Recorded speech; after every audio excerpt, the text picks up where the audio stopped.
members of the class of 1975 have engaged with and supported the class of 2025 every step of the way, from our day to graduation. The cadet phase of bonding and mentorship between these two classes culminates today when the class of 1975 presents a set of second lieutenant bars engraved with 75-25. The representatives of the class of 1975 presenting the bars have distinguished records of service to the armed forces and the nation during times of war and in peace. I will introduce them to you now. Seated on the north side of the dais, to your left, the Honorable Robert Wesley Hayes, Jr., class of 1975 President, and Dr. William Forrest Crane, class of 1975 Vice President, United States Army, retired. Seated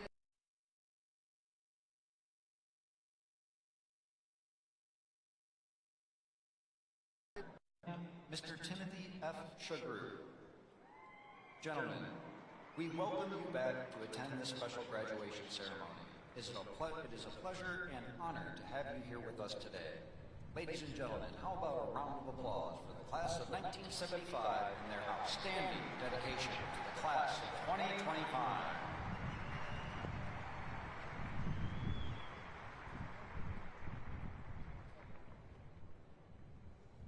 Ladies and gentlemen, and members of the class of 25, just as the long gray line represents the connection of all graduates throughout the Academy's storied history, today's faculty processional recognizes the dedication and academic excellence of all United States Military Academy faculty, both past and present. Please welcome representatives of the faculty of the United States Military Academy.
Ladies and gentlemen, please welcome to the platform our distinguished guests. United States Congressman from the state of Arkansas and West Point Board of Visitors Chairman, the Honorable Steve Womack. United States Representative for New York's 18th Congressional District and West Point Class of 2004, the Honorable Pat Ryan. The Commandant of Cadets, Brigadier General R.J. Garcia. The Dean of the Academic Board, Brigadier General Shane R. Reeves. The Athletics Director, Mr. Thomas Theodorakis. The Senior Advisor for Character Integration, Dr. Jeff Peterson.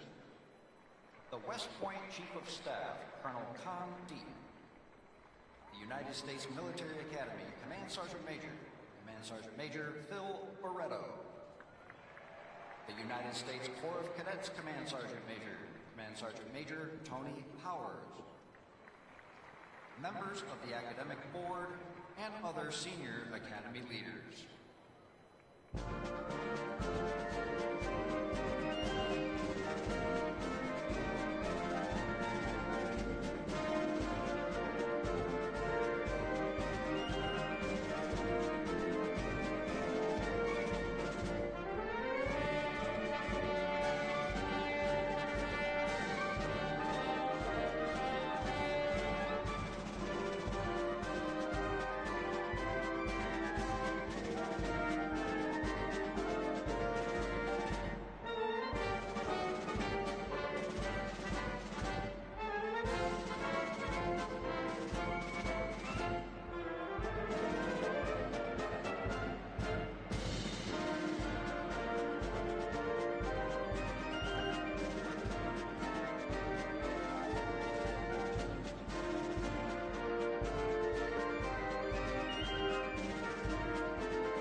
Sound attention.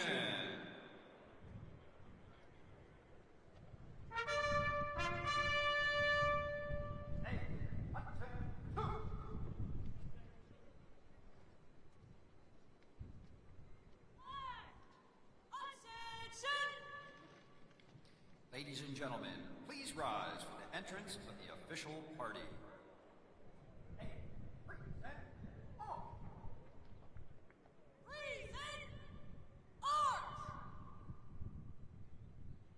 Ladies and gentlemen, please welcome the 25th Secretary of the Army, the Honorable Daniel P. Driscoll.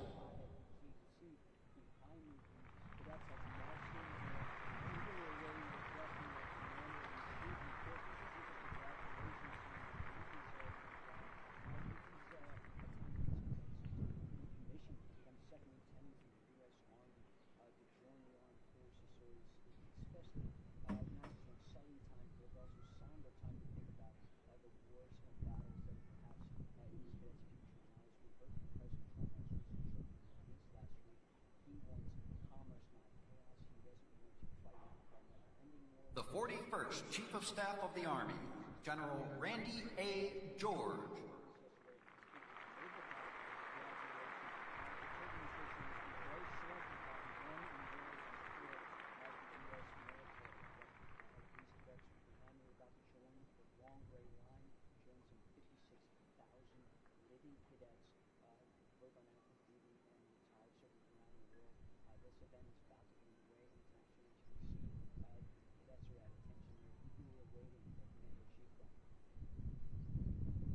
The 61st Superintendent of the United States Military Academy, Lieutenant General Stephen W. Dillon.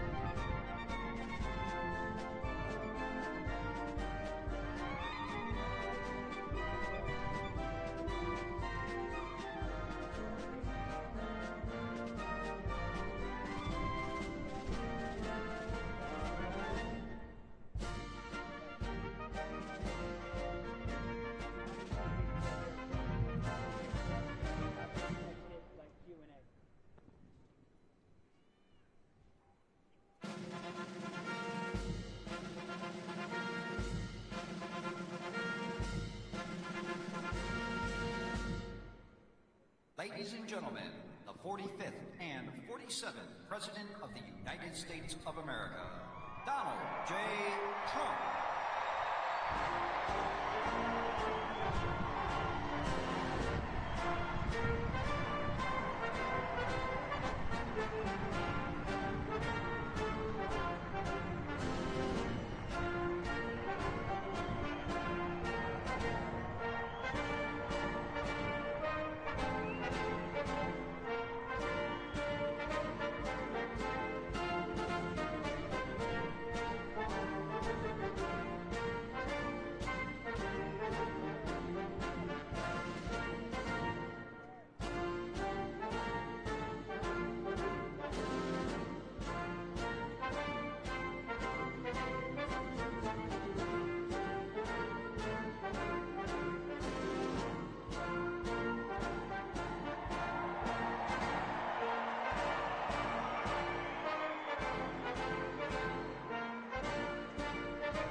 Ladies and gentlemen, please remain standing for the invocation by the United States Military Academy Chaplain, Colonel David Bolas.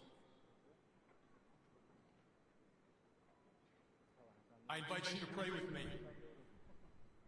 Praise be to the Lord my rock, who trains my hands for war and my fingers for battle.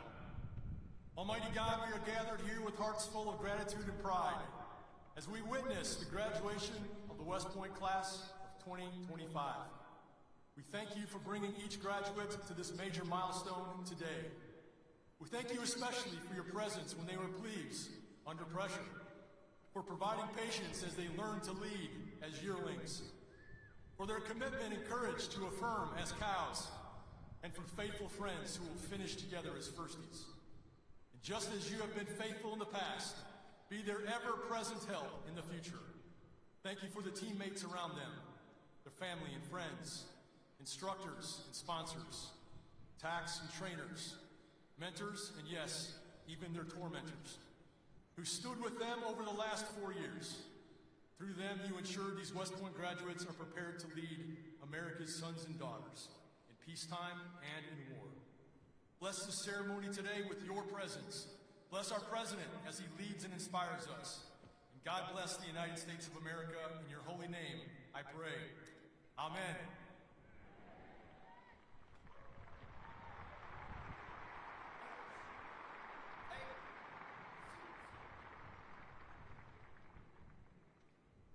Please be seated.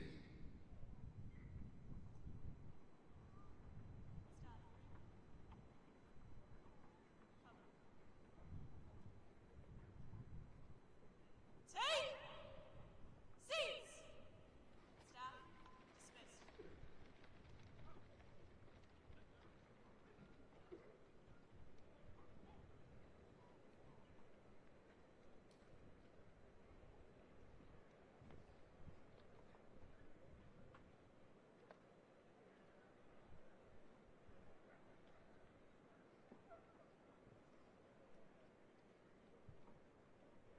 Please welcome the 61st Superintendent of the United States Military Academy, Lieutenant General Stephen W. Gilland.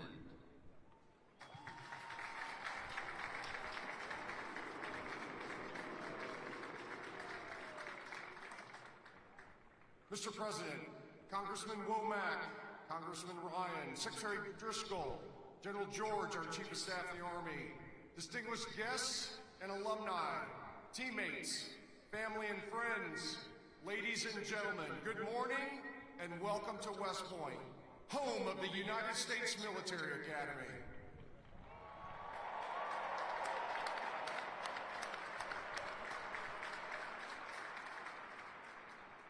We are tremendously honored to have you here today to celebrate the 1,002 outstanding cadets of the class of 2025 as they graduate in commission as the newest officers and leaders of character in your United States Army. First, a very special welcome to the parents, grandparents, siblings, family, and friends of our graduates who are here today. Let's give them a round of applause.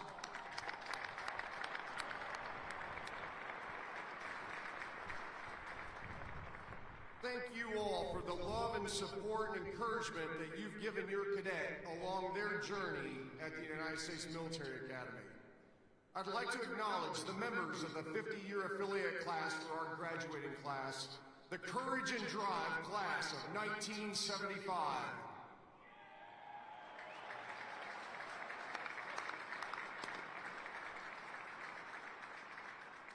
Thank you all for supporting, mentoring, and inspiring these new leaders over the past 4 years. You are all wonderful exemplars of leadership, excellence, and selfless service. And we are grateful to you for demonstrating the strength of the long gray line to this outstanding class. Class of 2025, together we thrive. Congratulations and well done.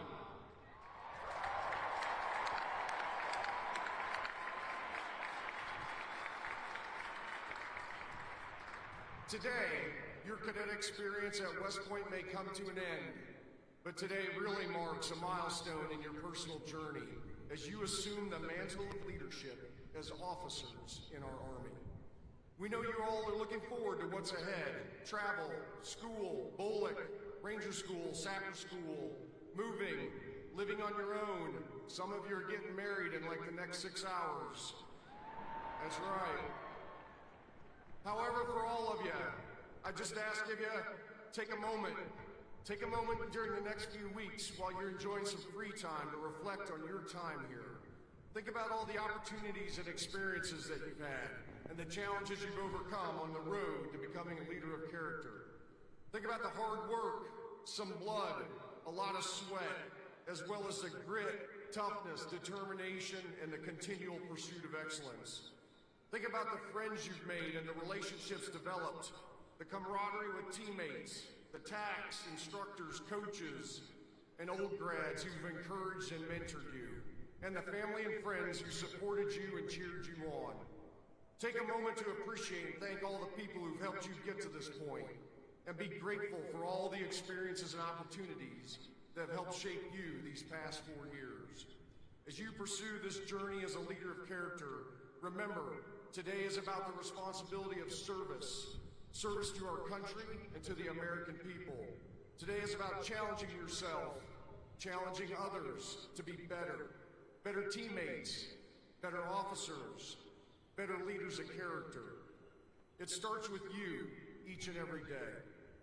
Today is also about the responsibility of leadership as Army officers. Your responsibility to support and defend the Constitution of the United States, to be standard bearers, to lead by example and embody what right looks like. Most importantly, today is about your responsibility, your obligation to the citizens of our nation and to your soldiers, America's sons and daughters, to give them your very best leadership every single day. Also, take a moment to reflect and understand what it means to be a graduate of the United States Military Academy. People expect more from you as a graduate of this institution. You represent this institution and you represent the United States Army every single day. You now join a proud legacy of leaders of character who've committed themselves to selfless service and continual excellence, guided by our Army values and the ideals of duty, honor, country. Those ideals, they unify us and they define us. They define who you are as graduates of the United States Military Academy. And just as they've inspired you, you will now in turn inspire future generations. The class of 2025, you are ready to face the challenges that await you, prepared to live honorably, lead honorably, and demonstrate excellence in everything that you do. Congratulations and Godspeed to all of you. Mr. President, on behalf of the team at the United States Military Academy, it is an honor to present this outstanding class to you this morning as our nation's newest warfighters and leaders of character.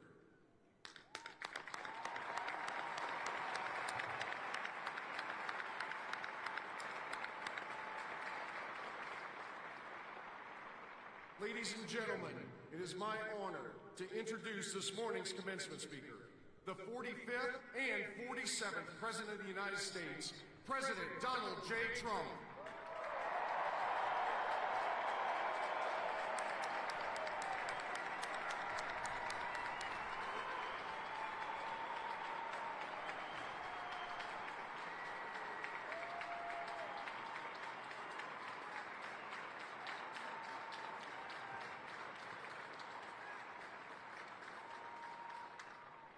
Thank you very much. This is a beautiful place. I've been here many times, going to high school, not so far away.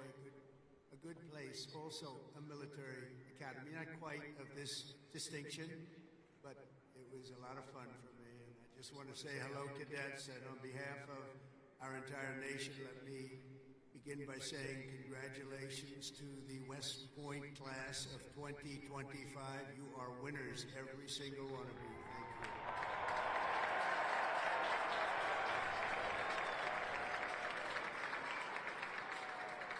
And now we want you to relax, and I'm supposed to say at ease, but you're already at ease. You're at because you've made a great choice in what you're doing. Your choices in life have been really amazing. So this is a celebration, and let's have a little fun. I want to thank your highly respected Superintendent, General Stephen Gillen, and he is really something. I got to know him backstage with his beautiful family, and his reputation, his wife is just incredible. His reputation is unbelievable, and thank you very much. And your daughter is a winner also, just like everybody out there, a real winner. Thank you. Thank you.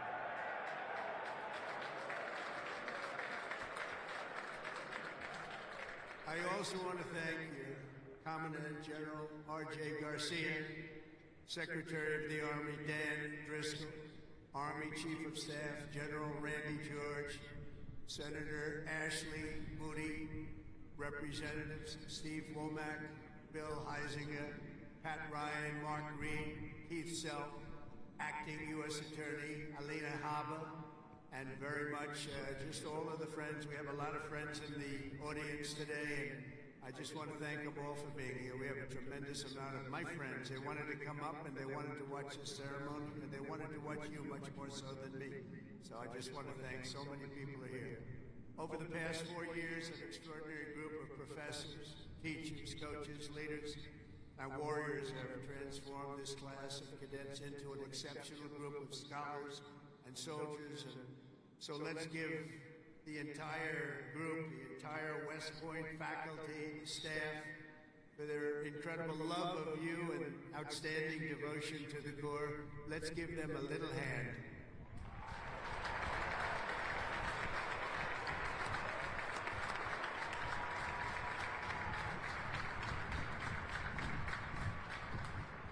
And importantly, we can't forget all of those people beaming with pride. Look at them in the audience. They're so proud. They're in the stands, so thank your parents, your grandparents, and family members who made this all possible for you. Thank you.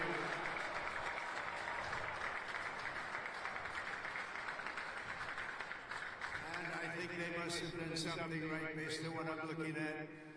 America loves our military moms and dads. Nearly 1/3 of the cadets graduating today are themselves the children of veterans. So to everyone with us this morning who served America in uniform, no matter your age, please stand so we can salute your service. We'd like to see who you are.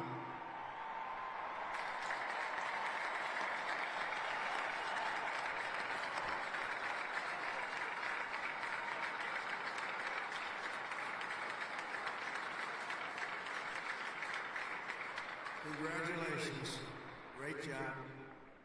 Every cadet on the field before me should savor this morning, because this is a day that you will never, ever forget.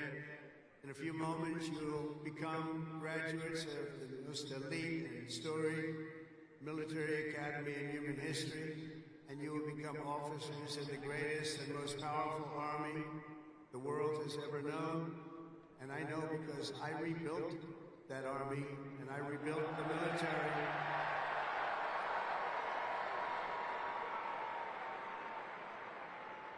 And we rebuilt it like nobody has ever rebuilt it before in my first term.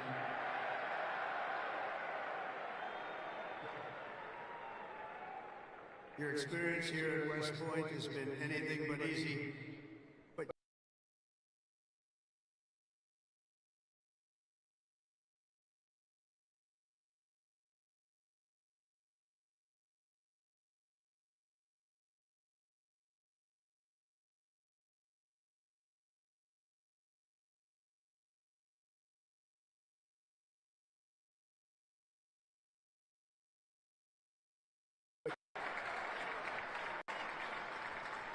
looking out at all of you today, I can proudly say, mission accomplished. Great job.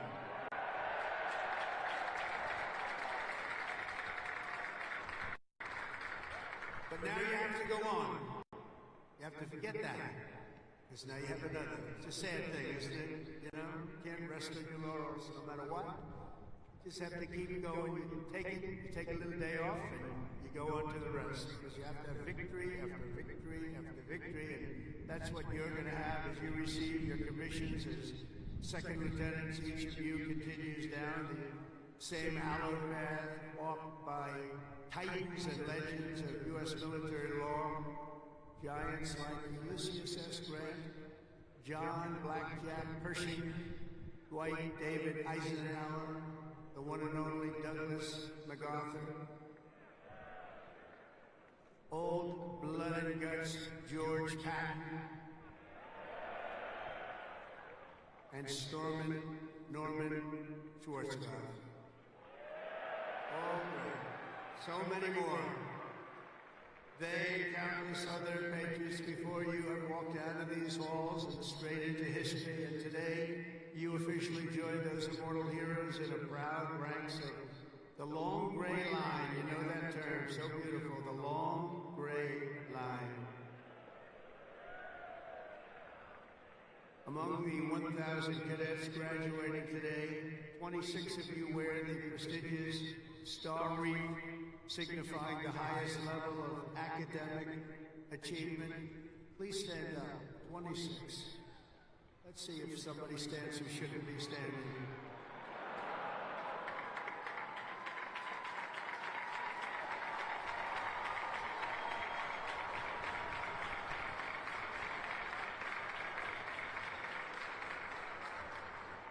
Congratulations, it's a big honor. This class includes an incredible 4 Rhodes Scholars. Stand up, please. 4.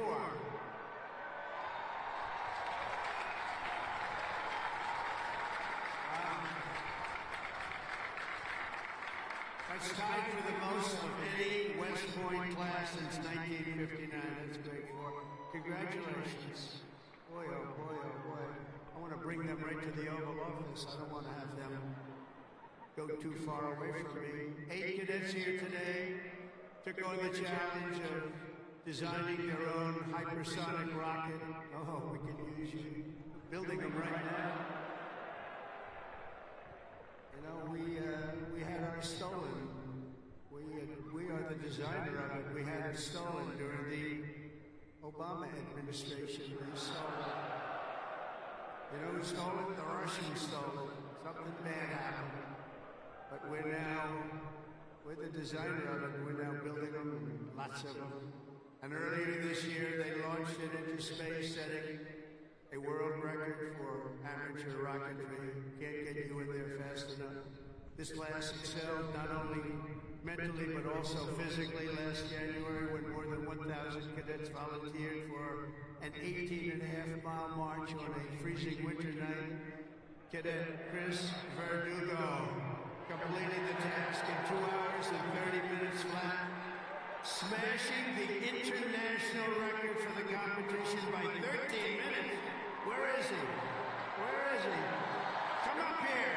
Come up here, Chris. Get up here. Come here.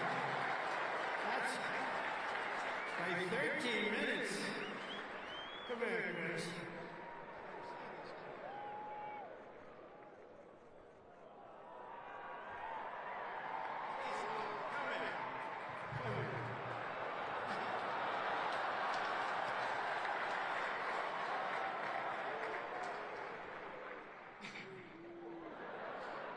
It's been a long 5 years, but I couldn't have done it with any of these guys. Love you guys.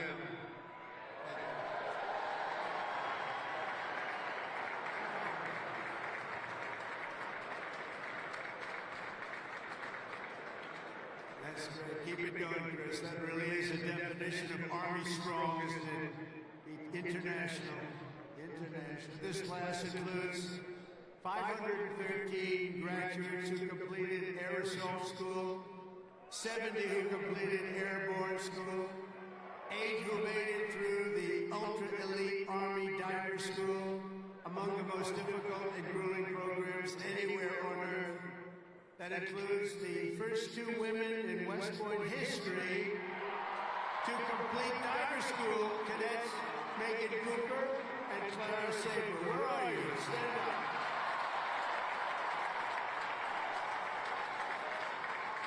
Where are they? Wow, great job. That not easy. Congratulations, Megan, Clara. It's a job well done. Thank you very much. Some of you achieved a different kind of distinction here at the Academy, including 7 century men who completed 100 hours of marching for disciplinary, infraction. No, don't tell me I'm doing this. Oh, I'm so sorry. Would you like to stand up?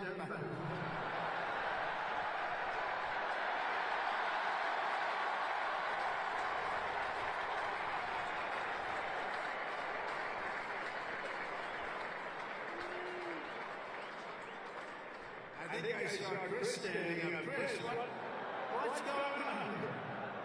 Well, you had one good, one not so good, right, Chris? Can't believe Chris is standing. But we want everyone to leave here today, Chris, so you're going to be okay, because I'm going to do something with a clean slate. So in keeping with tradition, I hereby pardon all cadets on restriction for minor conduct offenses effective immediately, so you're all okay.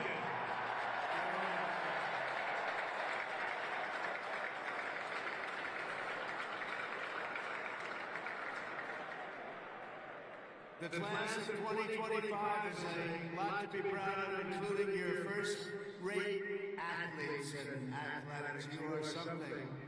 I've been watching too. I love the sports stuff. What you've done is pretty amazing. Last year, for the first time ever, Army lacrosse became the #1 ranked men's lacrosse team in the entire country.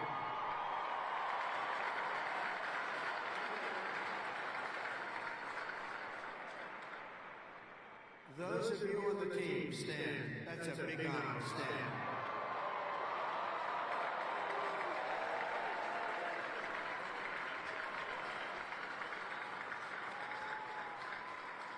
Great. That's a tough sport, too. That's #1 in the country. Your sophomore year, Army football beat Navy 2017.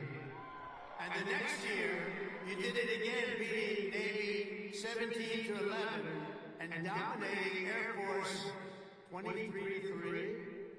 But this year, the Black Knights fought your way into the top 20 nationally and racked up your longest winning streak since 1949 with the help of graduating quarterback cadet Bryson Daly, or as you call him, Captain America.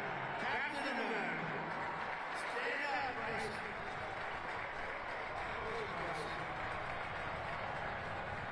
We gotta get him up here, right? Come on, Bryson.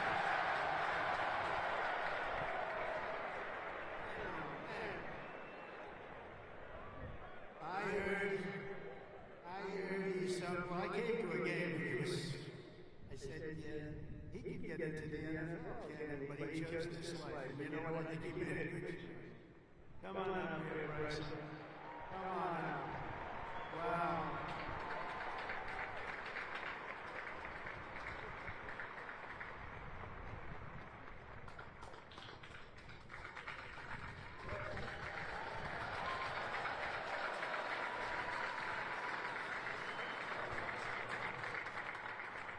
Go Army football. Shout out to Hogs, H4. Can't wait to graduate. Love you guys.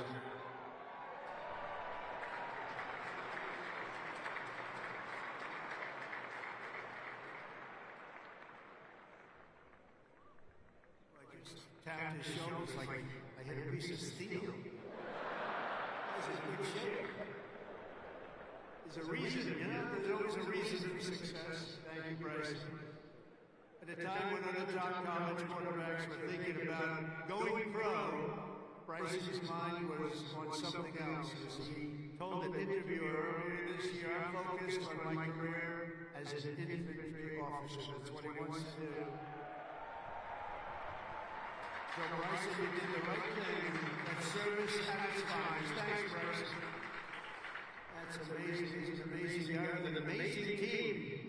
Each of you on the field today is among the most talented members of your generation. You could have done anything you wanted. You could have gone anywhere. You could have gone to any school. This is one of the hardest schools to get into. And writing your own ticket to top jobs on Wall Street or Silicon Valley wouldn't be bad, but I think what you're doing is better. Instead of sports teams and spreadsheets and software, you chose a life of service, very important service, instead of stock options. And I do that stuff. It's sort of boring. Honestly, compared to what you're doing, it's real boring. You chose honor and you chose sacrifice. And instead of business suits, dress shoes, you chose muddy boots and fatigues, keeping yourself in shape. Because West Point cadets don't just have the brightest minds, you also have the bravest hearts and the noblest souls of amazing people. I could not be more proud to serve you as your commander-in-chief, and our country is doing well. We've turned it around very quickly. We've turned it around.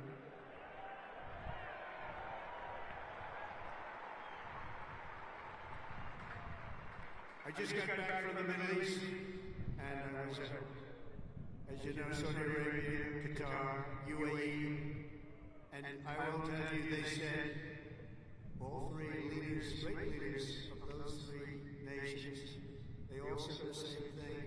The United States of America is hotter now than we've ever seen it, and a year ago, it was as cold as it gets, and it's true. It's true. We have the hottest country in the world, and the whole world is talking about it. It's an honor for all of us. I cannot wait to see the glory that is still ahead. However, for the West Point class of 2025, we're going to help you a lot because we're going to give you a nation as good or better than it ever was. That's what I promise you.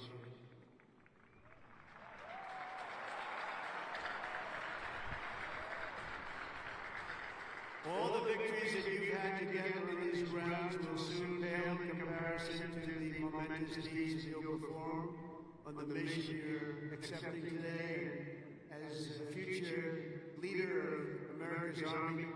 And we have that Army geared up. We have more than, just $1 trillion military budget, General. You know that? $1 trillion. Some people say we could cut it back. I said, I'm not cutting 10 cents. It's another thing we can cut. We can cut plenty of others, right, Dan? We can cut plenty of other things. We have a good man in there. It's a very different warfare out there today. Now they've introduced a thing called drone. A drone is a little bit different. It makes you have to go back and learn a whole new form of warfare. You're going to do it better than anybody else. There won't be anybody close.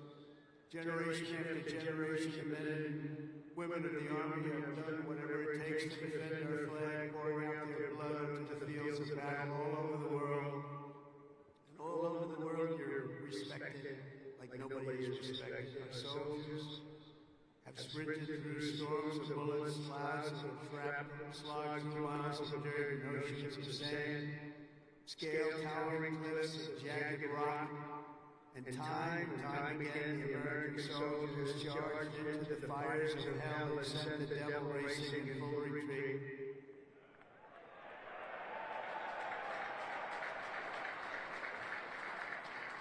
No task has ever been too tough for America's Army, and now that 250-year legacy of glory and triumph belongs to you.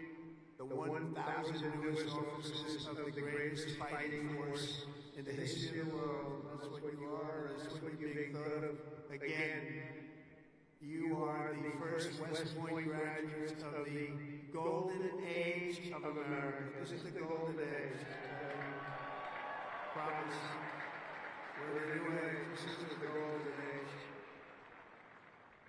And you're going to lead the Army to summits of greatness that has never reached before. You see that. You see what's happening. You see what's going on in the world.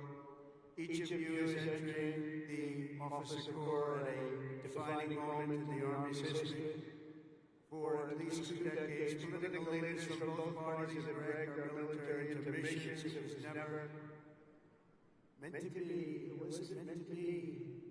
People would say, why are we doing this? Why are we wasting our time, money, and souls in some cases? They sent our warriors on nation-building crusades to nations that wanted nothing to do with us, led by leaders that didn't have a clue in distant lands, while abusing our soldiers with absurd ideological experiments here and at home. All of that's ended, you know, all of it's ended strongly. They're not even allowed to think about it anymore. They subjected the armed forces to all manner of social projects and political causes, while leaving our borders undefended and depleting our arsenals to fight other countries' wars. We fought for other countries' borders, but we didn't fight for our own border, but now we do, like we have never fought before. But under the Trump administration, those days are over. We're getting rid of the distractions and we're focusing our military on its core mission, crushing America's adversaries, killing America's enemies, and defending our great American flag like it has never been defended before.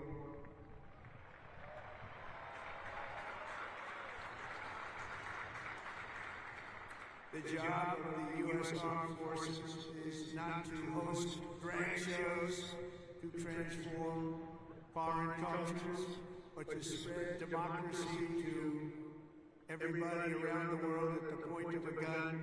The military's job is to dominate any foe and annihilate any threat to America anywhere, anytime, in any place.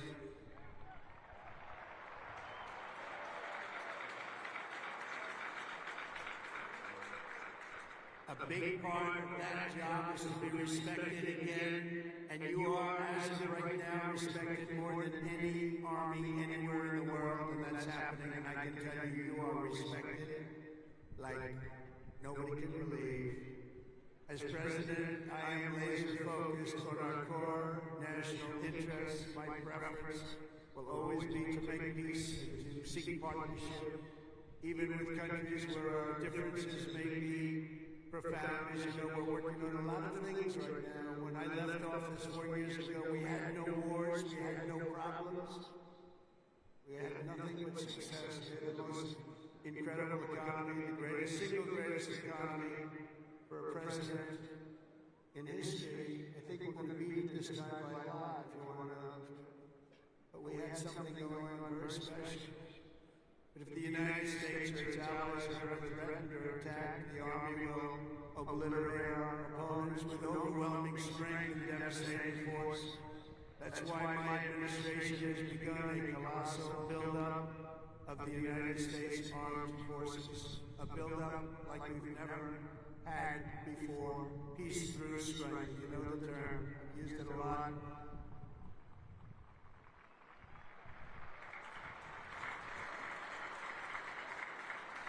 Because as much as you want to fight, I'd rather do it without having to fight.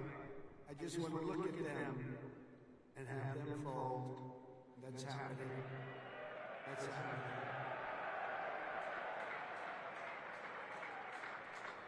And I've approved a $1 trillion investment, and that will be, again, the largest ever in the history of our country. And we are buying you new airplanes, brand new beautiful planes, redesigned planes, brand new planes, totally stealth planes. I hope they're stealth. That whole stealth thing, I'm sort of wondering. You mean if we shape a wing this way, they don't see it, but the other way they see it? I'm not so sure. That's what they tell me. We have the best tanks anywhere in the world. We're going to start shipbuilding again. We're going to start ship. We used to build a ship a day. Now we don't build them anymore. We had a lot of people that didn't know much about getting things built, but that's all I've done in my life is build. We're going to have the best missiles. We already do drones and much, much more. Earlier this week, I think you'll like this. I announced that we are officially building all in America, made in America, designed in America. We're the only ones that could do it because we're the only ones with the great technology. We're building the Golden Dome missile defense shield to protect our homeland and to protect West Point from attack. And it will be completed before I leave office.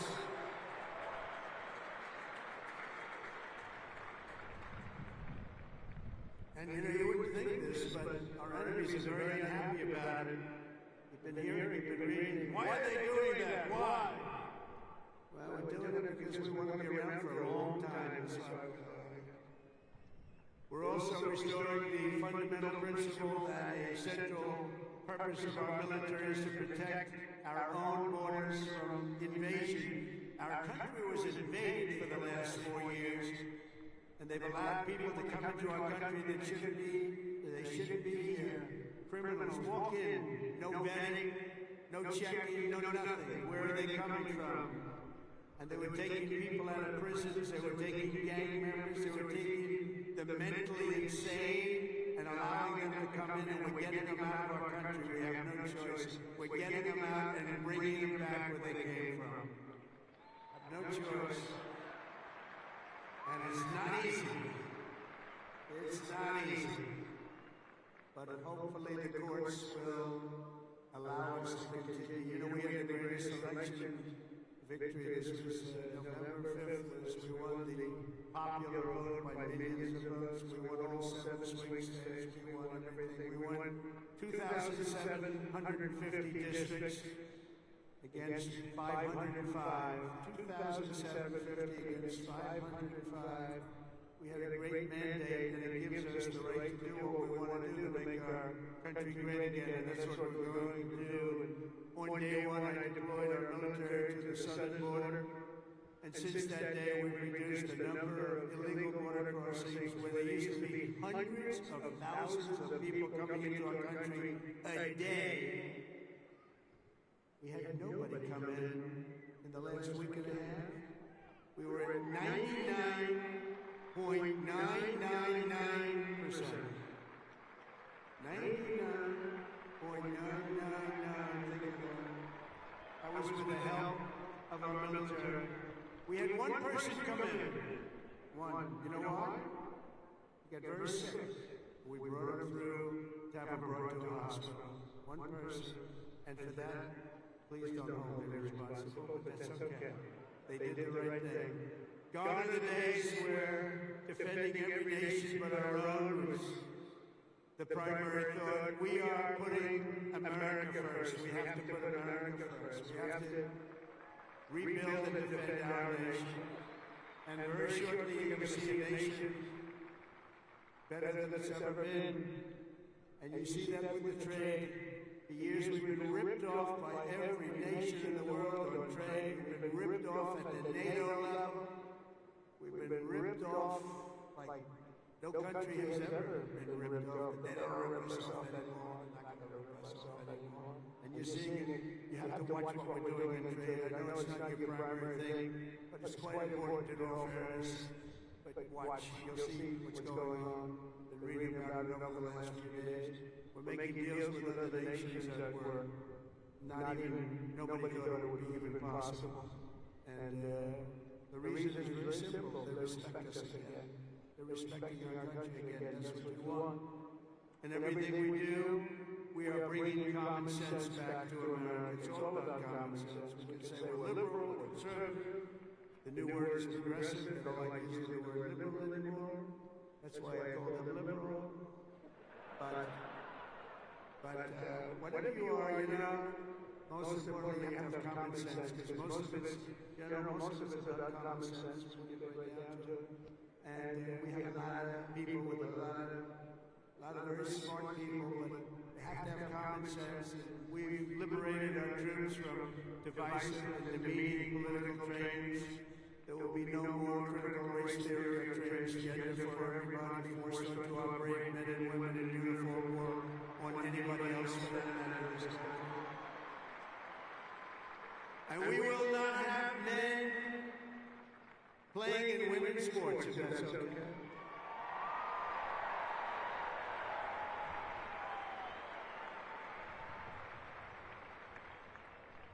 I mean, I wouldn't want to have to tackle, as an example, Bryson as a man, but I don't think a lot of women want to tackle him. I don't think so. How crazy is it? Men playing in women's sports, how crazy is it? So ridiculous, so demeaning to women. And it's over. That's over. We've ended it. And promotions and appointments will not be based on politics or identity, they'll be based on merit. We won that case in the Supreme Court of the United States. We're allowed to go back to a system of merit. We're a merit-based country again today.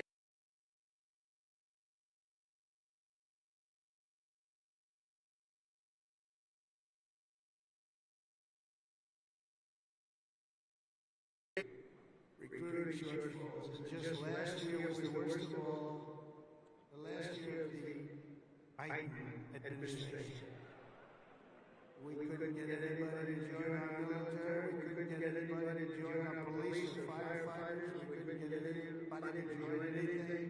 And right now, just less than a year later, we just set a brand new peacetime recruiting record. The most people joined, and we are brimming. In fact, be careful. There's somebody going to try and take your job. Be careful. You better be good. We are brimming with confidence, and we're brimming with people. We had the best recruiting month that we've had in memory. Nobody remembers anything like it. And that's all because they have spirit now. They have spirit. They have spirit for our country. And now everybody wants to be doing what you're doing. Think of that. So it's really a great honor, I will say. And I'm pleased to report that by next week, the Army is expected to surpass its recruiting targets for the entire year, something that hasn't happened in 28 years where we've had that. So that's pretty good.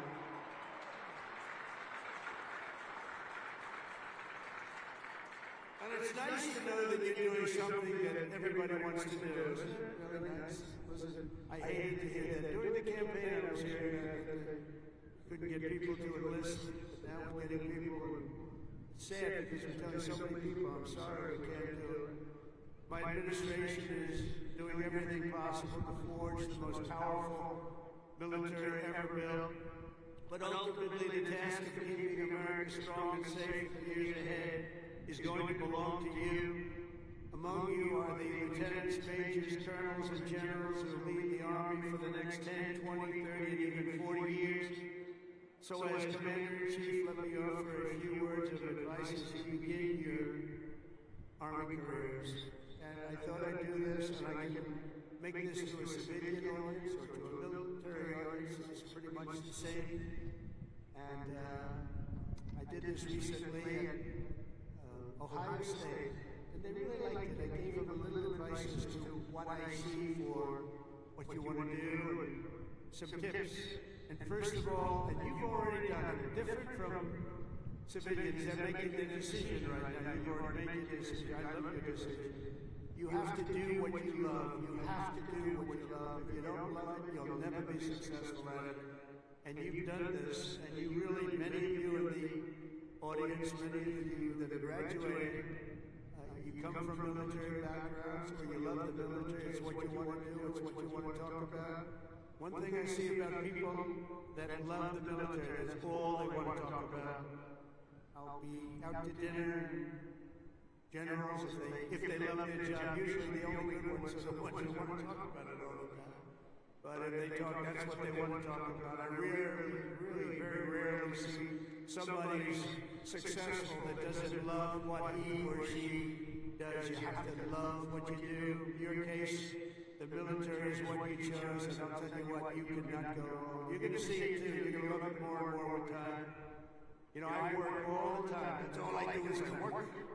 Whether it's politically or before that, I was a very good businessman, in case you haven't heard. Really good. But I was good because I loved it. I loved it. I learned from my father a little bit. My father was a happy guy. And all he did was work. He'd work Saturdays, Sundays. He'd work all the time. And he was a happy guy. Just loved life. And I learned that. I said, you know, it makes him happy. I've seen other people that never work, and they're not happy. You gotta love it. Otherwise you won't be successful. In the Army, there are a lot of different paths you can take. So follow your instincts and make sure that you take the path that you love, that you're doing something that you love within your military. You will be happier. The Army will be far stronger for it. Second is to think big. always think big. If you're going to do something, you might as well think big, do it big, because it's just as tough, and sometimes it's a lot easier thinking big than doing a small task that's more difficult. One of your greatest graduates, General Eisenhower, used to say, whenever I run into a problem that I can't solve, I always like to make it bigger to solve it and solve more of it. If you're going to solve a problem, it might as well be a big problem as opposed to a small problem that lots of people can take advantage of and solve. So you can achieve something really amazing. Think big. Third, though, you got to do this. Brain power you have to have. Potential you have to have. But to be really successful, you're always going to have to work hard. An example is a great athlete, Gary Player, great golfer. He wasn't as big as the other men that were playing against him, great, big, strong guys. Gary was a smaller guy. I don't want to say too sweet. He's a friend of mine. He gets a bit angry at people because he hits the ball just as far. He said, I hit the ball further than them. Why am I small? But he worked very, very hard. He was always doing exercise. He was well ahead of his time. He never stopped. He won 168 golf tournaments. He won 18 majors, 9 regular and 9 on the senior tour. 18 with 168. That's the most tournaments internationally. The most tournaments anybody's ever won. But he made a statement years ago, and I heard it. He's the first one. I think I've heard it a couple of times since, but he was the first. He said, it's funny. The harder I work, the luckier I get. And think of that. The harder I work, the luckier I get. And he worked hard, and you're working hard, and the harder you work, the luckier you're going to get. Fourth is, don't lose your momentum. Momentum's an amazing thing. Keep it going. I tell a story sometimes about a man who was a great, great real estate man. It was a man who was admired for real estate all over the world, actually, but all over the country. He built 11 towns. He started as a man who built one house. Then he built 2, then he built 5, then he built 20, then he built 1,000. Then he built 2,000 and 3,000 a year. And he got very big, very big. He was great at what he did.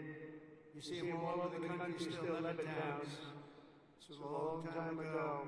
He was the first of the really, really big home builders. And he became very rich. He became a very rich man. And then he decided to sell. He was offered a lot of money by a big conglomerate, Gulf and Western, a big conglomerate. They didn't do real estate. They didn't know anything about it, but they saw the money he was making. They wanted to take a public company.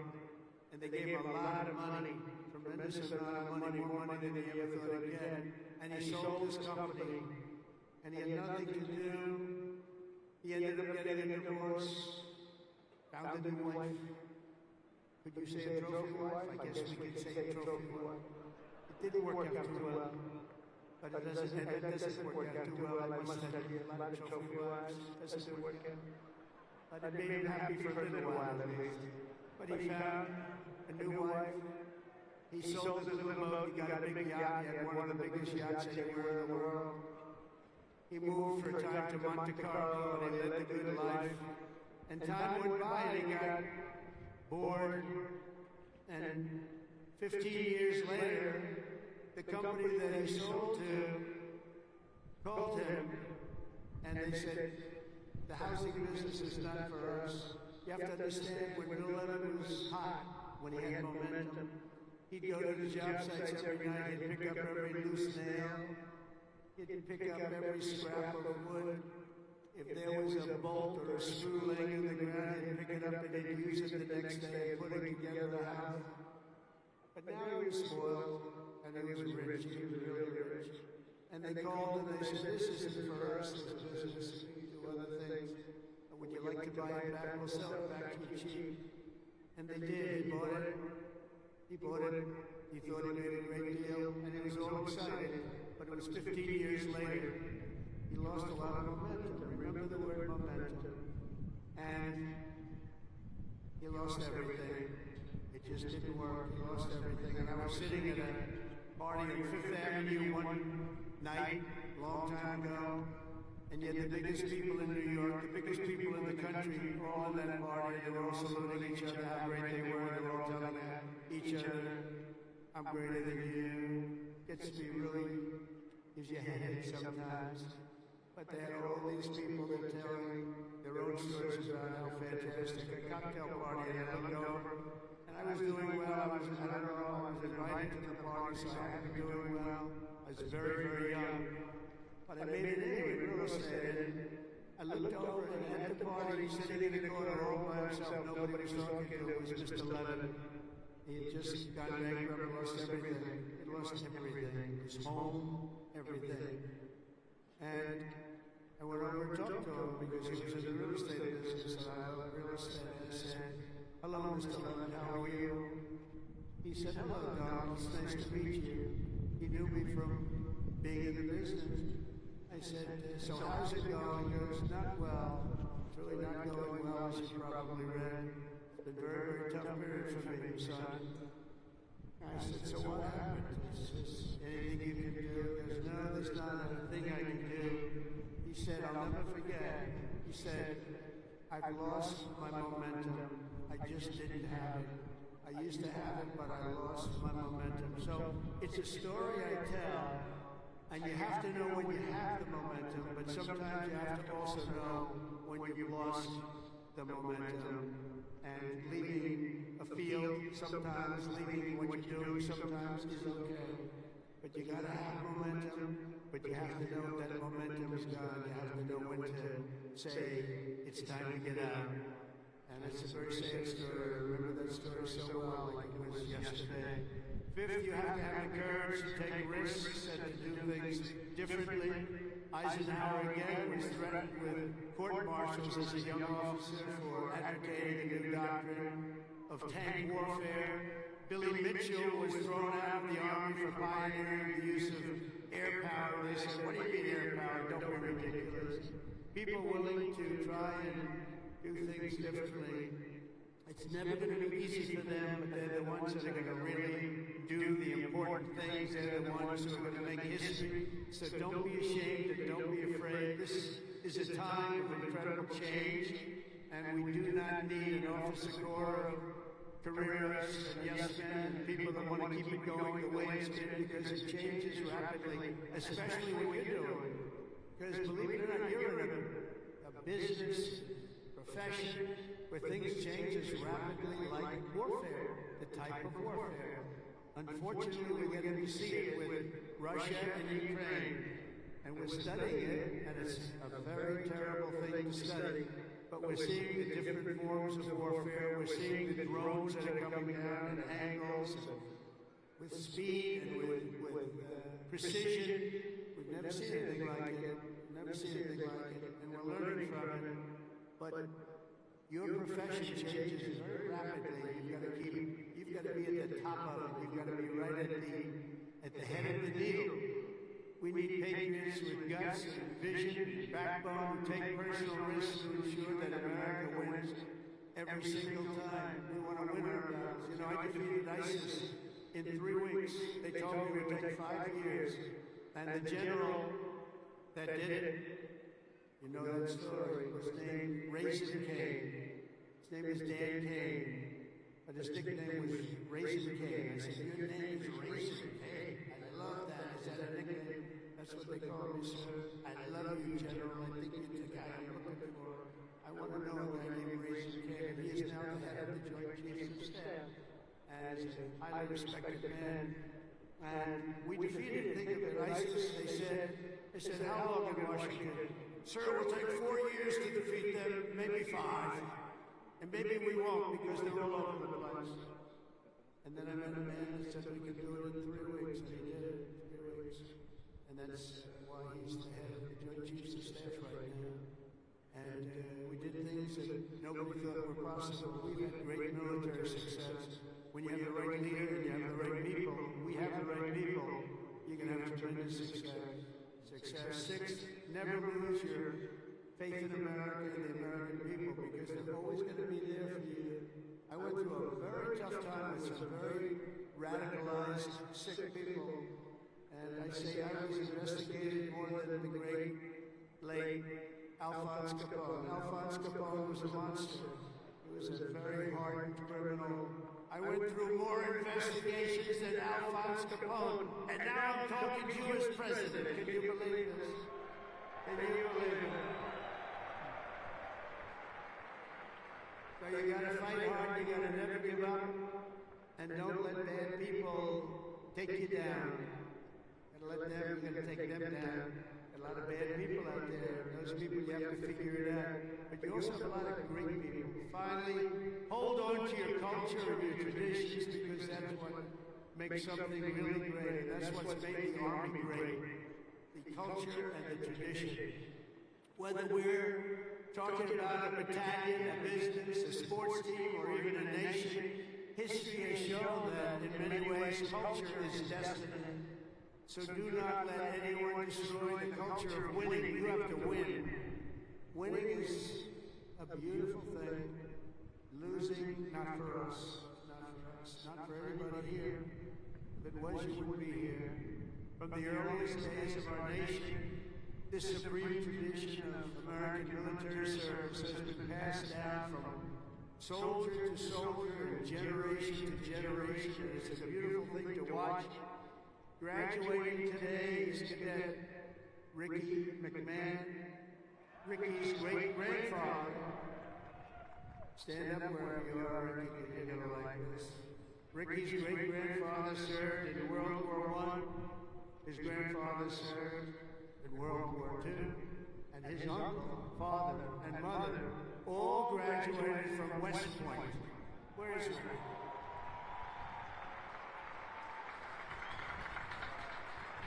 In 2004, when Ricky was just a little tiny boy, who would think about that, Ricky, a little tiny boy? His dad, Lieutenant Colonel Michael McMahon, made the ultimate sacrifice for our nation in Afghanistan. Today, Lieutenant Colonel McMahon rests not far from here in the West Point Cemetery. Last year, 2 decades after losing his father, Ricky placed a gold chip from his dad's 1985 class ring into a crucible along 87 other rings were with it of past West Point grads that were melted down to forge those now worn by the class of 2025. You all know that? You know what you wear? I want one. Ricky, I want one. Each of you will carry Michael's memory with you always as you continue the legacy he gave you and gave you something that would be so proud. He would be so proud. He is proud. He looks down. To Ricky and his mom, Jeanette, you embody what this place is all about. And I know Michael, he's up there, he's smiling broadly, so proud. He's so proud of you today, you know that. And as a man, couldn't be, and he's a man that couldn't be more proud. And I want to I just love that story. Everybody's ring, they're going to remember you, they're going to remember your family, and most importantly, you're going to remember a great tradition. It's a great tradition of West Point and of winners. Thank you very much. It's great to meet you. Thank you. You can sit down. You want to come up? If you want to come up, come on, come on. Come on.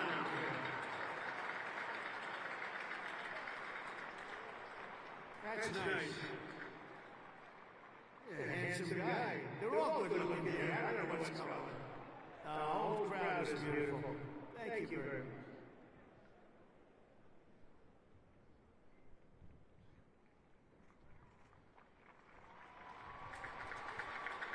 I'd like to thank my mother. I'd like to thank my family. And I'd like to thank G3, Go Gophers.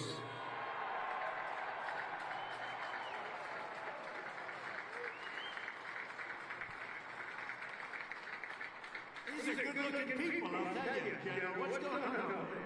Look like all a bunch of male models. I can't stand it.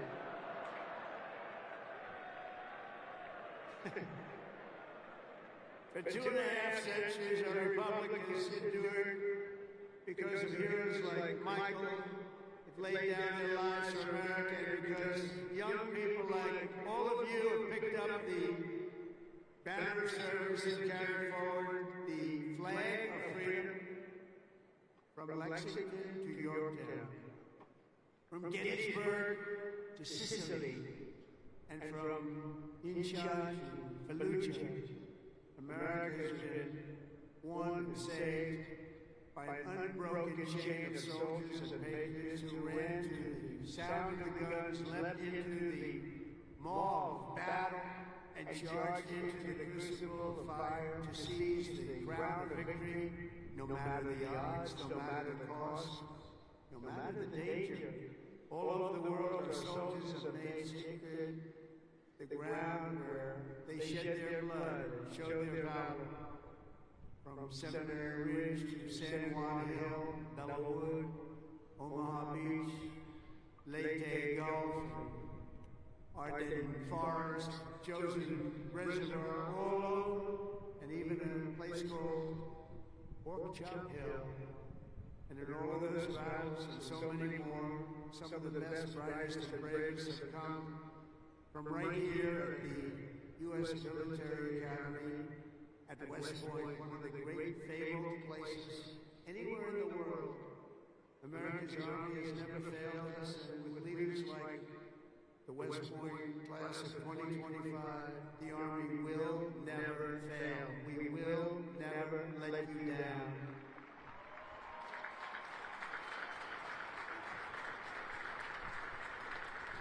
And over the last week, I had the honor of speaking to the heads of many countries, and they would say, 2 weeks ago, they said, the 8th, they said, "Sir, we're celebrating the victory today of World War II." And I said, "Wow, that's nice." And I'd call another one, unrelated, "Sir, we're celebrating the victory of World War II." And I called out President of France or something, also unrelated. He said, "Sir, we're celebrating our victory over World War II." I said, "Whoa, what happened here?" We helped them a lot. And I had this. Russia talked to Putin about ending that terrible war that's going on. And he said they're having a big victory march. And they did lose, in all fairness, 51 million people. But they were all celebrating. The only country that wasn't celebrating was the United States of America. And I said, "Isn't it amazing? We were the ones that won the war. And we were helped. We were helped. In some cases, we had to help them. But we were helped by some of the nations. And we were strongly helped by a couple of them. But every one of them was celebrating. They had Victory Day. They called it Victory Day in Europe, Victory Day all over. And we weren't even thought about. Nobody had a Victory Day. And so I named that special day and another special day from now on as a holiday, but a holiday where we work. Because we don't have enough days. We're going to be having so many holidays, we're not going to be able to work anymore. But I named it for World War II, and a separate day in November, as you know, for World War I. I said, you know, all these countries that participated in the war are celebrating, but the greatest country of them all, and the country that won the war, nobody even talked about. And so we're going to be talking about it too from now on. And I think you'll appreciate it. We won the First World War, we won the Second World War, and you know where we won them from? Right here at West Point. West Point won the war. You won 2 world wars, and plenty of other things. You weren't thinking of it. We don't want to have a 3rd World War, but we won the First World War, we won the Second World War right here from West Point, and that's something. And we're going to be talking about it. You know, they can talk about it, and in some cases, as you know, they didn't do too much to help. They were ground down, but they were celebrating victory. No, we're going to celebrate victory because we're the ones that won that war. Standing before you today, I know that you will never stop, You will never quit. You will never yield. You will never tire. You will never, ever, ever surrender. Never give up. Remember that. Never give up. It's another little factor I could have had. Never, ever give up. Raise your right hand. I pledge I will never, ever give up. You can never give up. You can never give up. If you do, you're not going to be successful because you'll go through things that will be bad. You can have great moments, you can have bad moments. You can never give up. Through every challenge and every battle, you'll stand strong, you'll work hard, you'll stay tough, and you will fight, fight, fight, and win, win, win.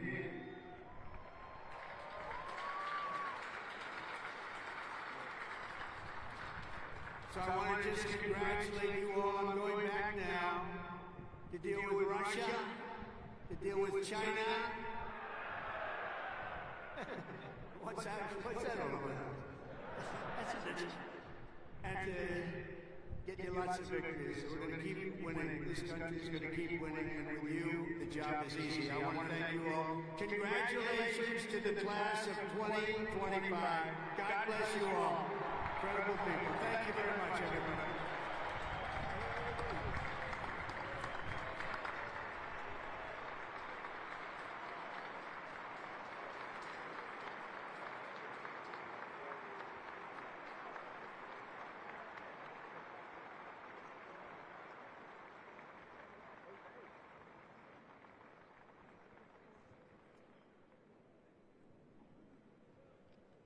Ladies and gentlemen, at this time, please remain standing for the presentation of the class gift.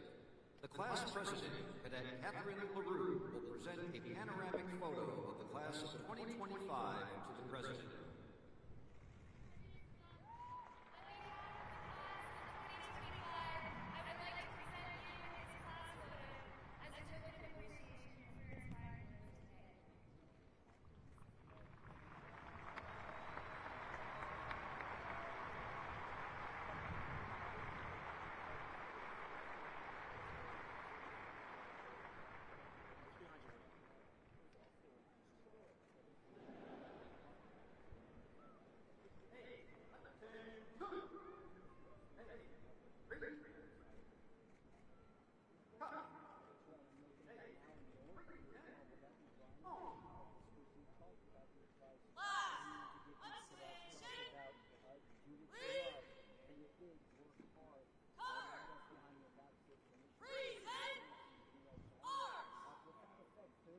Ladies and gentlemen, please rise for the departure of the President.